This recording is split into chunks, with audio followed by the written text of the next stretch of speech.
पैसा वैसा रखना है। सरकारी बैंकों में ये प्राइवेट चीजें तो लेके भाग जाती हैं। इसका उदाहरण सहारा है, हाँ या ना? जीवन भर की आदमी की, कई लोग तो आत्महत्या कर चुके हैं कि सारी जिंदगी की कमाई खत्म हो गई। जी बहुत बहुत धन्यवाद उपसभापति जी, आपने मुझे चिट फंड के इस बिल पर बोलने का मौका दिया।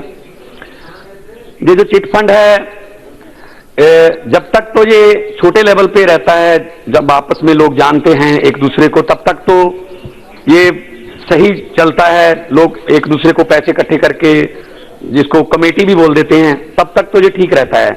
जब ये बड़ी कंपनियों के पास चला जाता है, जब बड़े बड़े लालच दे दिए जाते हैं, आपका पैसे को दुगना कर देंगे, तिगना कर देंगे, एक दो किस्तें वो दे भी देते हैं वापस ताकि यकीन बन जाए। इससे फिर वो उनको कहते हैं कि आप अपने रिश्तेदारों के पैसे भी लगवाओ, देखो आपके पैसे कितने अच्छे तरीके से वापस आ रहे हैं। जब दो तीन किस्तें वापस भी आ जाती हैं, तब वो चेन रिएक्शन हो जाता है, लोग अपने दोस्तों के, रिश्तेदारों के पैसे उस कंपनी में लगवा देते हैं। इसकी मैं एग्जांपल दूंगा, माननीय वित्त राज्य मंत्री जी अनुराग ठाकुर जी बैठे हैं, शायद उनके भी यहाँ उस कंपनी के पीड़ित हों। पर्ल कंपनी है, मेरी कंस्टिट्यूंसी का एक गांव है छाजली, उस अकेले गांव का 2 करोड़ रुपया वो कंपनी लेकर भाग गई। 10 आदमियों ने सुसाइड कर लिया क्योंकि उन्होंने अपने रिश्तेदारों के पैसे उस कंपनी में लगवा दिए थे। अब सोशल स्टिग्मा है कि मेरे रिश्तेदारों में मेरी नाक कटेगी, सुसाइड कर लिया एक गांव के 10 आदमियों ने। बहुत से गरीब लोगों का पैसा पर्ल कंपनी लेकर भाग गई। उनकी बहुत बड़ी प्रॉपर्टीज हैं पंजाब में, दिल्ली में, पूरे देश में। 5 करोड़ आदमी पूरे देश में उस कंपनी से प्रभावित है। जब मैं जब स्वर्गीय अरुण जेटली जी वित्त मंत्री थे, तो मैंने सवाल किया था, तो उन्होंने कहा था कि उस कंपनी का जो मालिक है वो गिरफ्तार हो गया, कानून कार्रवाई कर रहा है। सर, लोग पूछ रहे हैं कि उसके गिरफ्तार होने का हमें क्या फायदा हुआ? उसकी गिरफ्तारी भी क्या है सर? 5 स्टार हॉस्पिटल में बैठा है वो, बीमारी का बहाना लगा के। तो मतलब उसकी प्रॉपर्टीज इतनी पड़ी हैं, या तो उस पर उन्होंने लोन ले लिया बैंकों से मिलके, या फिर उसको जो है कुर्क करके उनकी जायदाद को बेच करके लोगों के पैसे दो, उसको भले ही छोड़ दो, हमने क्या करवाना उससे? उसका अंदर होना, जेल के अंदर होना या हॉस्पिटल के एक एसी कमरे में बैठकर अपने मजे लेना, लोगों का तो पैसा नहीं आया ना सर वापस। तो लोग जाएं कहां? एफआईआर करवाएं या क्या करें? तो ये चिट फंड का जो ये घोटाले, क्राउन कंपनी है वो भाग गई। तो मतलब लोगों का विश्वास अब बैंकों से भी उठ रहा है।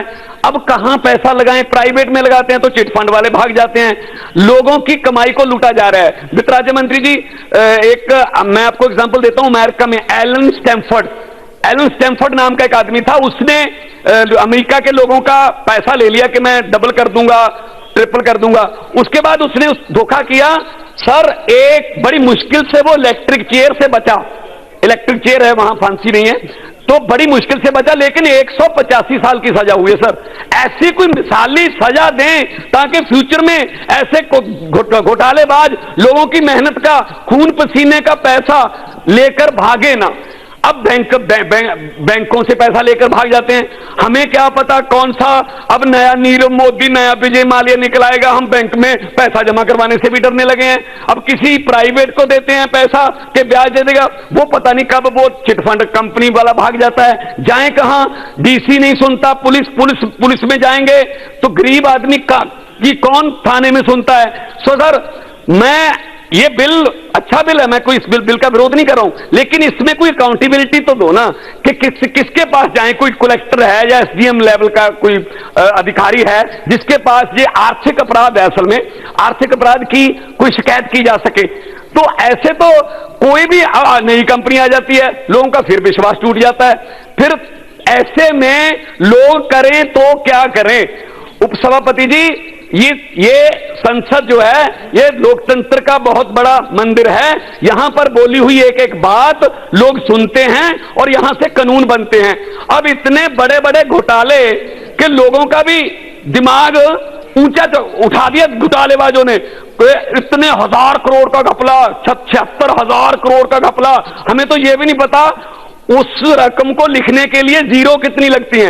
अब 5-10 करोड़ के घोटाले की खबर तो आम लोग भी नहीं पढ़ते, छोड़ यार, छोटा मोटा चोर होगा कोई। तो मतलब ये बात, अंग्रेजों ने शायद 200 साल में उतना नहीं लूटा होगा देश को जितना हमारे वालों ने लूट लिया 70 साल में। तो मतलब ये कि कोई कानून ऐसा बने जिससे कोई मिसाली सजा मिले, ताकि आने वाले कोई और जो है चिटफंड वाले लोगों के साथ ऐसा धोखा ना कर पाए, लोगों का पैसा लेकर ना भागे।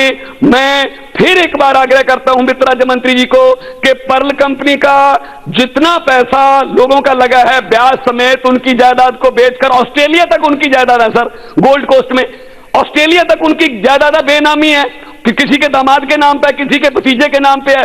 तो उनका इंटरनेशनल कानून के जरिए उन जायदादों का भी पता करके यहां पर लोगों का ब्याज सहित पैसा वापस दिया जाए, और इस बिल को थोड़ा और अगर विस्तार में अकाउंटेबिलिटी बना दें तो और भी ज्यादा अच्छा होगा। लेकिन मैं बिल की सपोर्ट करता हूं क्योंकि आम लोगों का पैसा लगा हुआ है इसमें, उसको निकालने की आपकी इच्छा है, इच्छा शक्ति है, अगर सच्ची है तो अच्छी है।